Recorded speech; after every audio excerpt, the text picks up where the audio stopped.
ഒരാൾ 40 വയസ്സ് കഴിഞ്ഞിട്ടും ഒരാൾ നന്മയെക്കാളും കൂടുതൽ തിന്മയാണ് ചെയ്യുന്നതെങ്കിൽ, 40 വയസ്സ് കഴിഞ്ഞ ഒരാൾ അയാൾ നന്മയെക്കാളും കൂടുതൽ തിന്മയാണ് ചെയ്യുന്നതെങ്കിൽ അവർ നരകത്തിലേക്ക് ഒരുങ്ങിക്കൊള്ളട്ടെ, അവൻ നരകക്കാരനാണ് എന്ന് മുഹമ്മദുർ റസൂലുള്ളാഹി സ്വല്ലല്ലാഹു അലൈഹി വസല്ലം. 40 വയസ്സ് കഴിഞ്ഞവരാണ്. രാത്രി ഉറങ്ങാൻ കിടക്കുമ്പോൾ ഒരു ഹിസാബ് ചെയ്യണം, ഒരു വിചാരണ നമ്മൾ നടത്തണം. ഇന്ന് രാവിലെ മുതൽ ഈ ഉറങ്ങുന്ന സമയം വരെ ഞാൻ ചെയ്ത നന്മയാണോ കൂടുതൽ, അല്ല ഞാൻ ചെയ്ത തിന്മകളാണോ കൂടുതൽ എന്നൊരു കണക്ക് നമ്മൾ രാത്രി ഉറങ്ങാൻ കിടക്കുമ്പോൾ ഒന്ന് കണക്കെടുത്തു നോക്കണം. എന്നിട്ട് നന്മയെക്കാളും കൂടുതൽ തിന്മയാണെങ്കിൽ നമ്മൾ നരകക്കാരാണ്, നരകാവകാശികളിൽ പെട്ടുപോകുമെന്നാണ് ഈ ഹദീസ് പറയുന്നത്.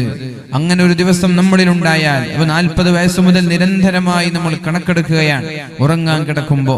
അങ്ങനെ എല്ലാ രാത്രിയിലും കണക്കെടുത്തു. ഉറങ്ങാൻ കിടക്കുമ്പോ ബിസ്മിക റബ്ബി വളഅതു ജംബി വബിക അർഫഉഹു ഇൻ അംസക്ത നഫ്സി ഫർഹംഹാ വഇൻ അർസൽതഹാ ഫഹ്ഫൽഹാ കമാ തഹ്ഫലു ബിഹി ഇബാദകസ് സ്വാലിഹീൻ.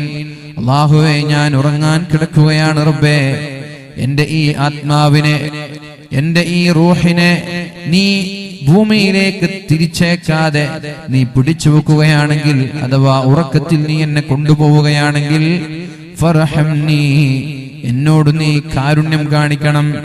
അല്ലാതെ നീ തിരിച്ചേക്കുകയാണെങ്കിൽ ഫഹ്ഫൽഹാ കമാ തഹ്ഫലു ബിഹി ഇബാദകസ് സ്വാലിഹീൻ, സ്വാലിഹീങ്ങളെ സംരക്ഷിക്കുന്നത് പോലെ നീ എന്നെയും സംരക്ഷിക്കണേ എന്നുള്ള പ്രാർത്ഥനയോടെ കിടന്നുറങ്ങിയാൽ, ഇന്ന് തഹജ്ജുദ് നിസ്കാരത്തിന് ഉണർന്നത് മുതൽ വൈകുന്നേരം ഈ രാത്രി കിടക്കുന്നത് വരെ ചെയ്ത ഓരോ പ്രവർത്തനങ്ങളും നമ്മൾക്കൊന്ന് കണ്ണോടിച്ചു നോക്കാം. സുബഹി നിസ്കരിച്ചിട്ടുണ്ടോ ഇല്ലേ? ഖളാ ആണോ ഇല്ലേ? ഖളാ ആണെങ്കിൽ ഖളാ വീട്ടിയിട്ടുണ്ടോ? ഖുർആൻ പാരായണം ചെയ്തിട്ടുണ്ടോ? ളുഹാ നിസ്കരിച്ചിട്ടുണ്ടോ? അല്ല, ളുഹർ നിസ്കാരത്തിന്റെ അവസ്ഥ എന്ത്? അസ്റിന്റെ അവസ്ഥ എന്ത്? മഗ്രിബ് ഇശാ ഓതേണ്ടത് ഓതിയിട്ടുണ്ടോ? എന്റെ സമയം ഇന്ന് TV കാണാനും ഹറാം കാണാനുമാണോ ഉപയോഗിച്ചത്? നന്മയ്ക്ക് വേണ്ടിയാണോ ഞാൻ ഇന്ന് എന്റെ സമയം ഉപയോഗിച്ചത്, അല്ല തിന്മയ്ക്ക് വേണ്ടിയിട്ടാണോ? കൂടുതൽ തിന്മയ്ക്ക് വേണ്ടിയിട്ടാണ് എന്ന് നമ്മൾക്ക് തോന്നിയാൽ ആ രാത്രി ആ ബെഡിൽ നിന്ന് ഉറക്കെ എണീറ്റ് ആ തിന്മയുടെ ദിവസം നന്മ കൂടുതലാക്കാൻ വേണ്ടി അല്പം ഇസ്തിഗ്ഫാർ ചൊല്ലി, സ്വലാത്ത് ചൊല്ലി, ദുആ ചെയ്ത്, തൗബ ചെയ്ത് നമ്മൾക്ക് കിടന്നുറങ്ങാം. ഇങ്ങനെ ഓരോ ദിവസം ഉറങ്ങാൻ കിടക്കുമ്പോ ഈ ഒരു വിചാരണ നമ്മൾ നടത്തിയിട്ട് തിന്മയെക്കാളും കൂടുതൽ നന്മയാക്കി കിടന്നുറങ്ങിയാൽ ഇൻഷാ അല്ലാഹ് നമ്മൾക്ക് രക്ഷപ്പെടാം. അല്ലാഹു നമ്മളെ രക്ഷപ്പെടുത്തട്ടെ. അല്ലാഹു മരണസമയത്ത് ഈമാൻ സലാമത്തായി മരിച്ച് പുഞ്ചിരിച്ച് മരിക്കാനും അതേപോലെ ഖബർ ജീവിതത്തിൽ സന്തോഷത്തോടെ ചെലവഴിക്കാനും അല്ലാഹു തൗഫീഖ് ചെയ്യട്ടെ. എല്ലാ ദിവസവും ഒരു വിചാരണ. ഉറങ്ങാൻ കിടക്കുമ്പോ ഒരു മരുന്നുണ്ട്. ആ മരുന്ന് കഴിച്ചാൽ അല്ലാഹു അസുഖങ്ങളിൽ നിന്ന് നമ്മെ തടയും. അസുഖങ്ങൾ ഉണ്ടാവില്ല. എന്താണ് ആ മരുന്ന്? പരിശുദ്ധ റസൂലുള്ളാഹി സ്വല്ലല്ലാഹു അലൈഹി വസല്ലമ തങ്ങൾ പറയാണ്, ബിസ്മില്ലാഹിർ റഹ്മാനിർ റഹീം, ഖുൽ ഹുവല്ലാഹു അഹദ് അല്ലാഹുസ് സമദ് ലം യലിദ് വലം യൂലദ് വലം യകുൽ ലഹു കുഫുവൻ അഹദ്.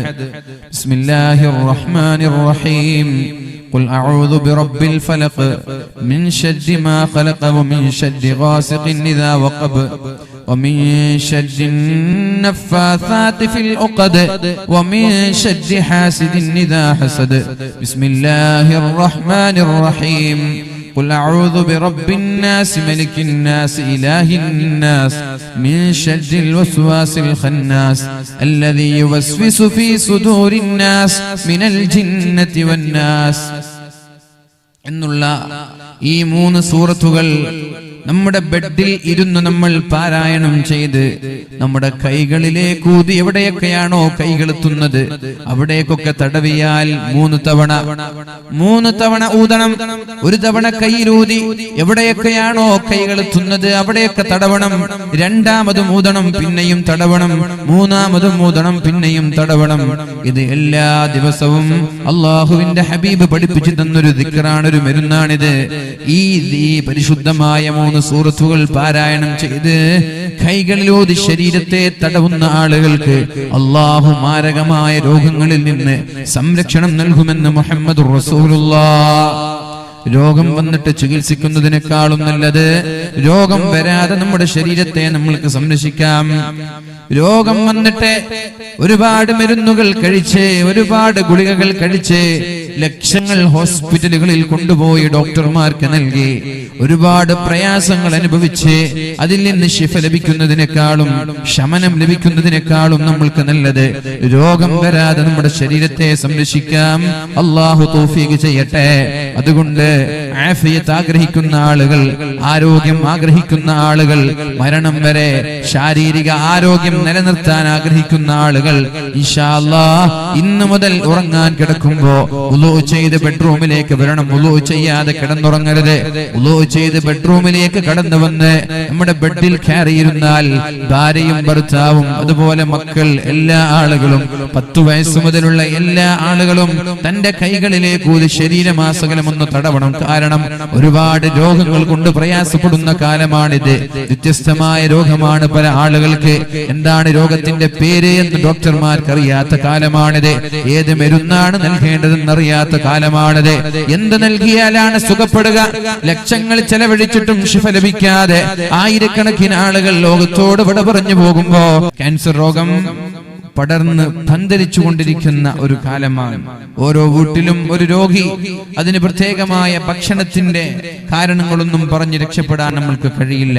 നമ്മൾ പറയും ജങ്ക് ഫുഡ് കഴിച്ചത് കൊണ്ടാണ് ക്യാൻസർ വരുന്നത് എന്ന്.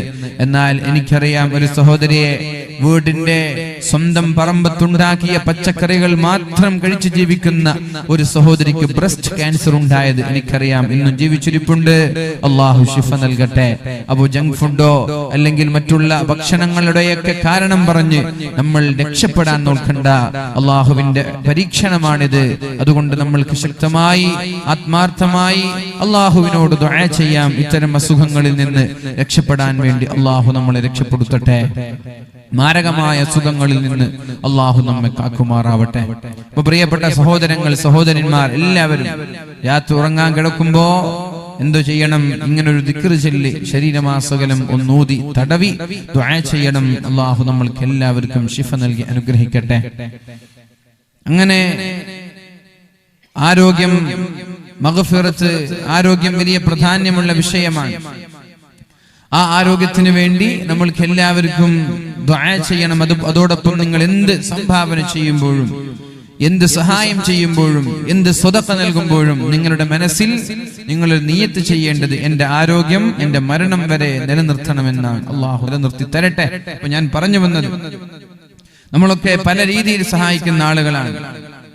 ആ സഹായം ബക്കറ്റ് പിരിവ് നൽകുന്ന ആളുകൾ, അതേപോലെ മറ്റുള്ള ആവശ്യങ്ങൾക്ക് വേണ്ടി ആരെങ്കിലും സഹായിക്കുമ്പോൾ പള്ളി, മദ്രസ, പിന്നെ ബിൽഡിങ്ങുകൾ, നല്ല കാര്യങ്ങൾക്ക്, പാവങ്ങൾക്ക് സഹായിക്കൽ, വീട് വെച്ചു കൊടുക്കൽ, എന്തായാലും ഇത്തരം സംഭാവനകൾ നമ്മൾ നൽകുമ്പോ ഇൻഷാ അല്ലാഹ് നമ്മൾക്ക് സർവശക്തനായ അള്ളാഹുവിനോട് മനസ്സിൽ ഒന്ന് മനമുരുകി അള്ളാഹുവിനോട് ദുആ ചെയ്യാം.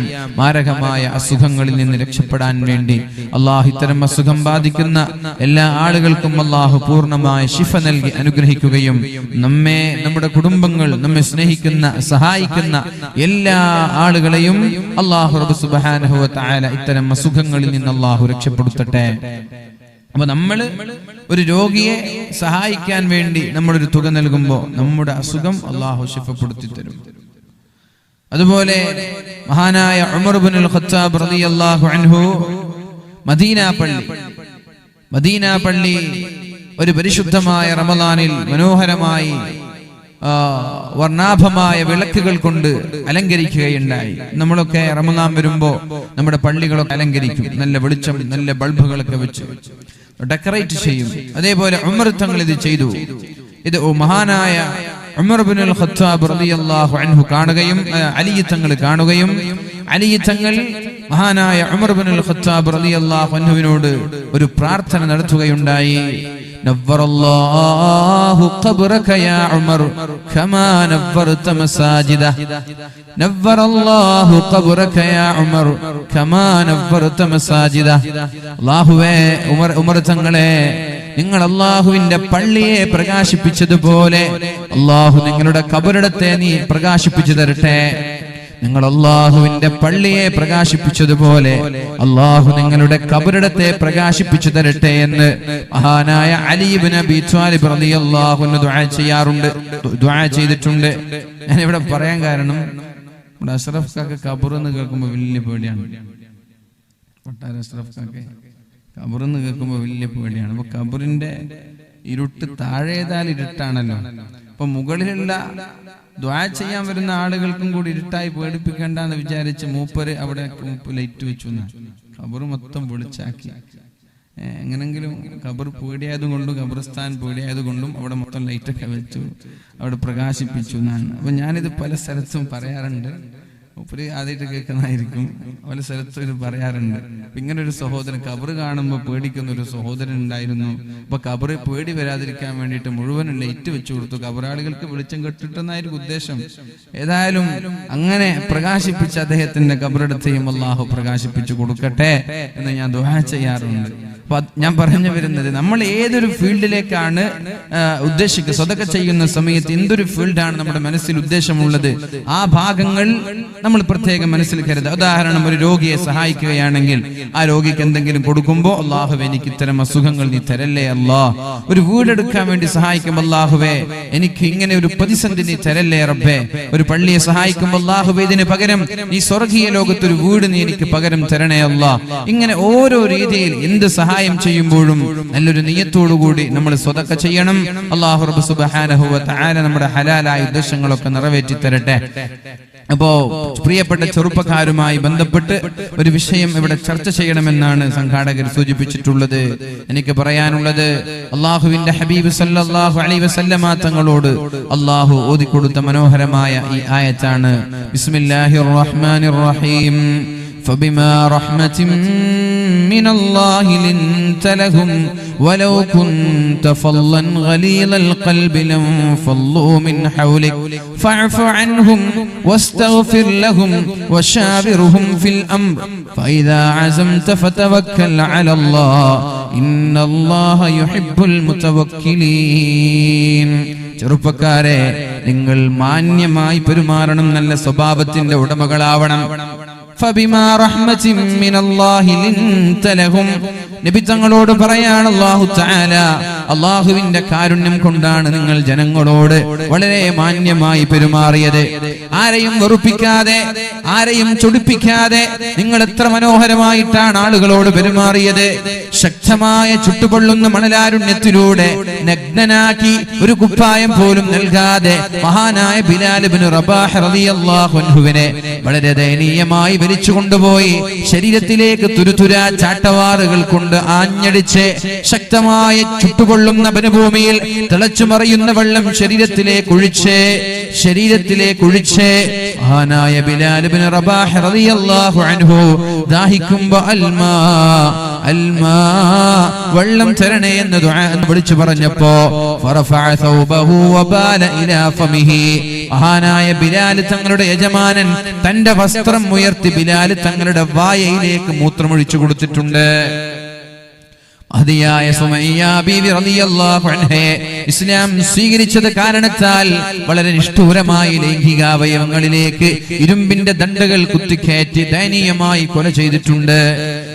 ഇത്തരം ആളുകളോട് വരെ അല്ലാഹുവിന്റെ ഹബീബ് വളരെ മാന്യമായിട്ടാണ് പെരുമാറിയത്. ഇവിടെയാണ് വിഷയം.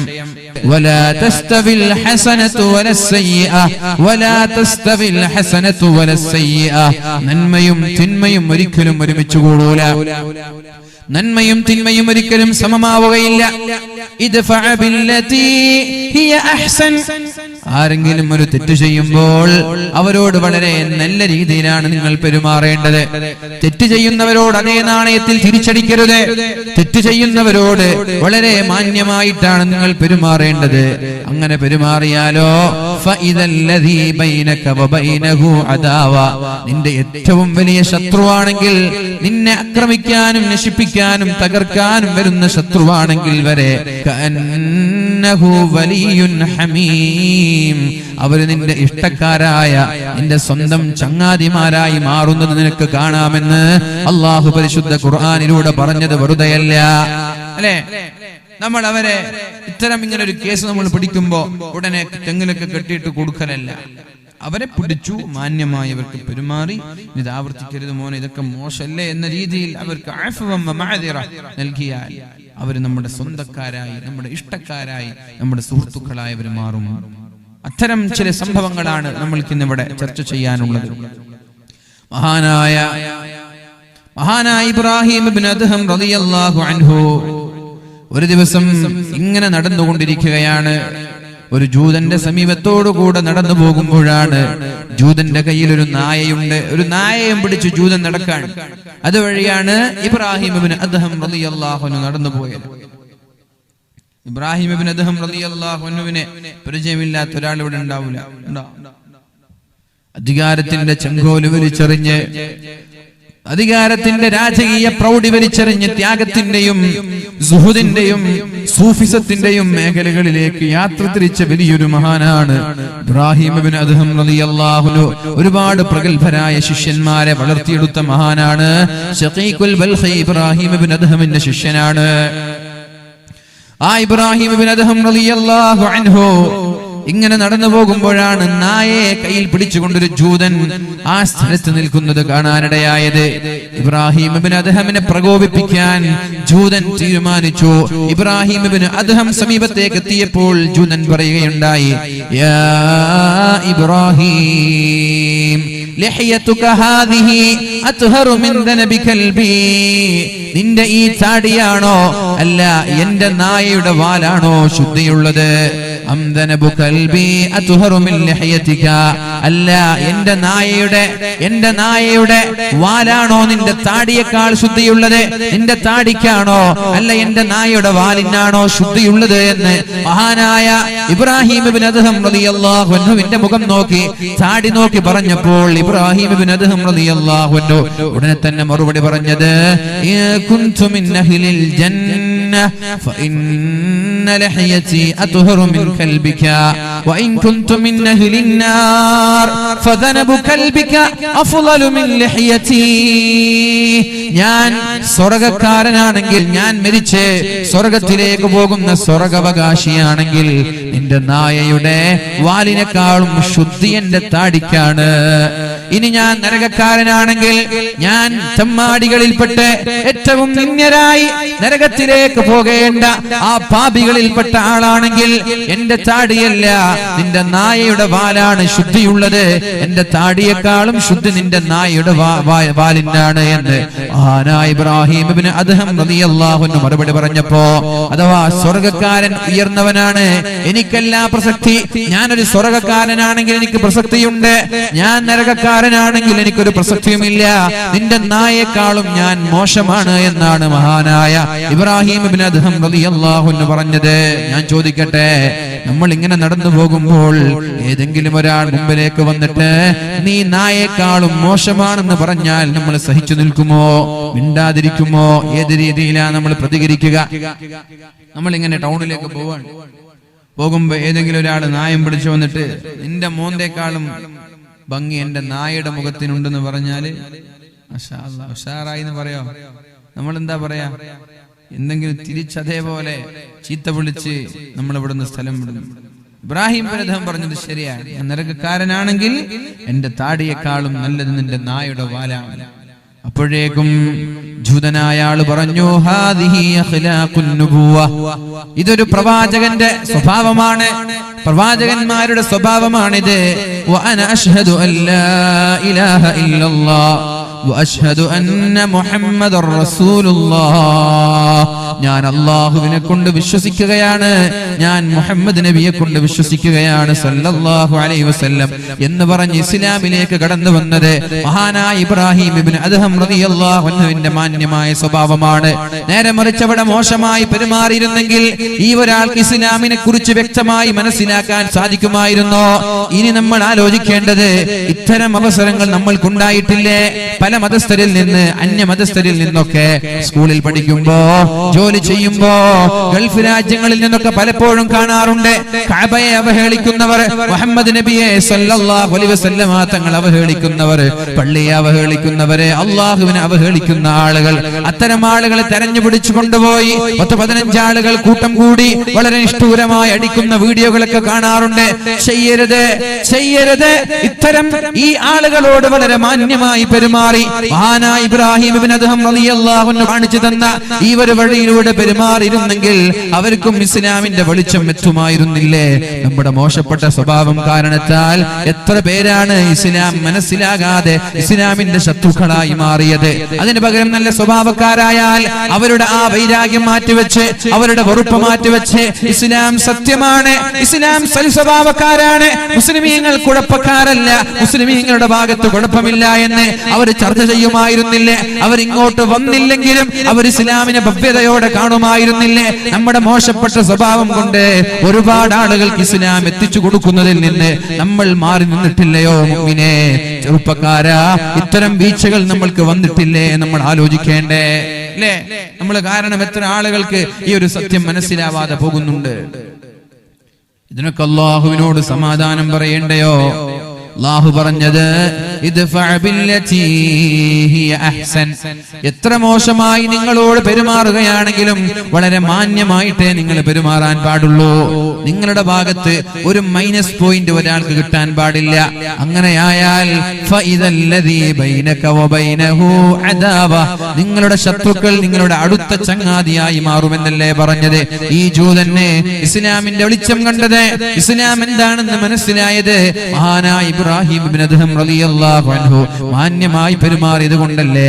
അതുകൊണ്ട് സ്വൽസ്വഭാവത്തിന്റെ ഉടമകളായി മാറാൻ നമ്മൾ ശ്രമിക്കണം. നമ്മുടെ സ്വഭാവം കാണുമ്പോ മറ്റുള്ളവർ ഇസ്ലാമിനെ കുറിച്ച് പഠിക്കണം. നമ്മുടെ പ്രവൃത്തിയിൽ നിന്ന്, നമ്മുടെ പെരുമാറ്റത്തിൽ നിന്ന് ഇസ്ലാം എന്നാൽ വളരെ മഹത്വമാണ്, ഇസ്ലാം എന്നാൽ വളരെ സംസ്കാരമുള്ള മതങ്ങളാണ് എന്ന് മറ്റുള്ളവർക്ക് മനസ്സിലാകുന്ന രീതിയിലാണ് നമ്മൾ പെരുമാറേണ്ടത്.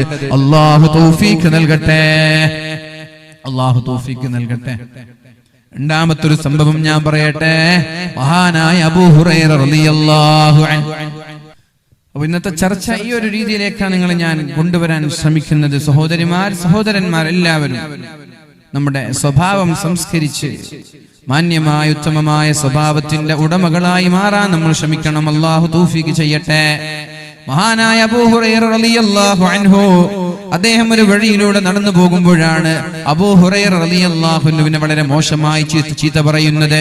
സബ്ബ റജുലുൻ അബൂ ഹുറൈറ, അബൂ ഹുറൈറയെ വളരെ മോശമായി ചീത്ത പറയുകയുണ്ടായി. എന്തൊക്കെയോ വായിൽ വന്നു, അതെല്ലാം വിളിച്ചു പറഞ്ഞു.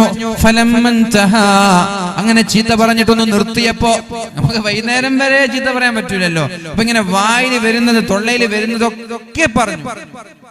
കുറച്ച് കഴിഞ്ഞപ്പോ നിർത്തിയപ്പോ മഹാനായ അബൂ ഹുറൈറ റളിയല്ലാഹു അൻഹു ചോദിക്കുകയുണ്ടായി, ഇൻതഹൈത, നിർത്തിയോ, ഇനിയുണ്ടോ?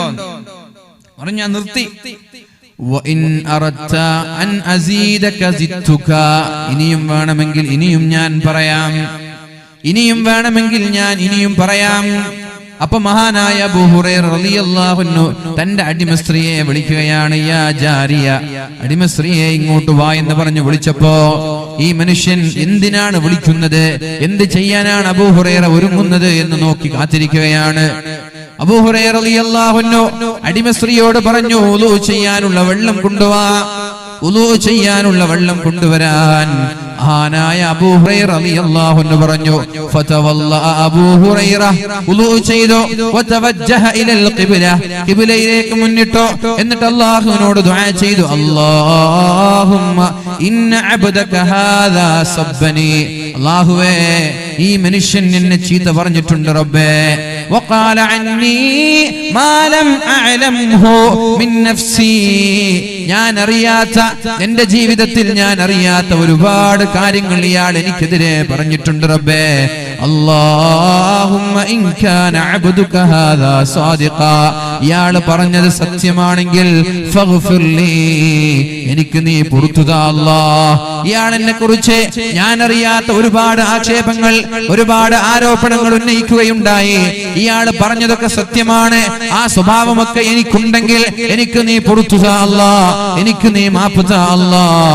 അല്ലാഹുമ്മ ഇൻ കാന അബ്ദുക ഹാദാ കാദിബാ, അല്ലാഹുവേ ഇയാൾ എന്നെ കുറിച്ച് പറഞ്ഞത് പച്ചക്കള്ളമാണെങ്കിൽ, ഞാൻ ചെയ്യാത്തൊരു പ്രവൃത്തിയാണ് ഇയാൾ എന്നെ കുറിച്ച് പറഞ്ഞതെങ്കിൽ, അല്ലാഹുമ്മ ഫഗ്ഫിർ ലഹു, അയാൾക്ക് നീ മാപ്പ് കൊടുക്കല്ലാ, അയാൾക്ക് നീ മാപ്പ് കൊടുക്കല്ലാ, അല്ലാഹുവേ അയാൾക്ക് നീ പുറത്തു കൊടുക്കല്ലാ എന്ന് മഹാനായ അബൂ ഹുറൈറ റളിയല്ലാഹു അൻഹു ദുആ ചെയ്തപ്പോ അബൂ ഹുറൈറയുടെ മുമ്പിലേക്ക് ആ ചെറുപ്പക്കാരൻ അബൂ ഹുറൈറയെ കെട്ടിപ്പിടിച്ചുകൊണ്ട്, അബൂ ഹുറൈറയെ ചുംബിച്ചുകൊണ്ട്, അബൂ ഹുറൈറയുടെ സ്വന്തം ചങ്ങാതിയായി, ഇഷ്ടക്കാരനായി മാറുന്നൊരു സംഭവം ഹദീസിൽ കാണാം.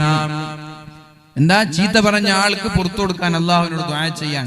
ഇപ്പൊ നമ്മളെ വീട്ടിലേക്ക് വന്നിട്ട് ഒരാൾ ചീത്ത പറയാൻ, അല്ലെങ്കിൽ ഫേസ്ബുക്കിലൂടെ സോഷ്യൽ മീഡിയയിലൂടെ ഒക്കെ ഇന്നാലിന്ന വ്യക്തിക്കെതിരെ ഗുരുതരമായ ആരോപണങ്ങൾ ഉന്നയിക്കാൻ, നമ്മൾക്കെതിരെ ഒരു ആരോപണം, അയാൾ ഇങ്ങനെയാക്കി എന്നൊക്കെ പറഞ്ഞിട്ടൊരു ആരോപണം, നമ്മൾക്ക് അങ്ങനെ ഒന്നും അറിയില്ല.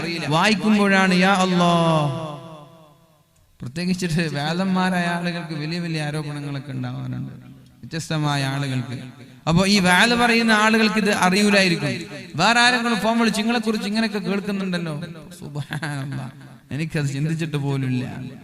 ഇങ്ങനെ ഒരു ആരോപണം നമ്മൾ കേൾക്കുമ്പോ നമ്മൾ എങ്ങനെയാ പ്രതികരിക്കുക?